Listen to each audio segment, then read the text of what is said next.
Magandang araw sa inyong lahat. Kami ang pangkat na magdadala sa inyo ng isang makulay na paglalakbay gamit ang mga aklat mula sa Timog Silangang Asya. Handa na ba kayo?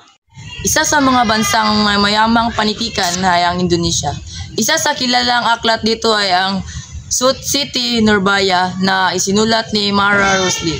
Isa itong kwento tungkol sa pag-ibig, kultura at laban sa tradisyon. Makikita dito ang takbo ng buhay at kabataan noon sa Indonesia. Isa itong paalala na ang tunay na pag-ibig ay lumalaban kahit sa gitna ng kultura at pamilya. Susunod naman ay ang Vietnam. May aklat silang tinatawag na The Tale of Kiyo ni Nguyen Du, isa epikong tula na nagpapakita ng sakripisyo, dangal at pagmamahal. Pinapakita sa librong ito kung paano ang isang babae ay handang ibuwis ang sarili para sa pamilya, tunay na isang makapangyarihan. At syempre, hindi rin pahuli ang Pilipinas. Isa sa ating mga yaman ay ang Nolimitang Ngire ni Dr. Rizal. Isang nobelang tumuligsa sa katiwalian at nagmulat sa mga Pilipino sa panahon ng kolonyalismo.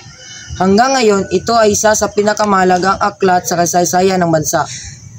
Sa pamagitan ng pagbabasa, natuto tayo, nakikita natin ang mundo ng iba. Kaya ngayon, Book Fair, huwag palampasin ang pagkakataong magbasa ng aklat mula sa Timog Silangang Asya. Tara, magbasa at maglakbay kasama ang panitika.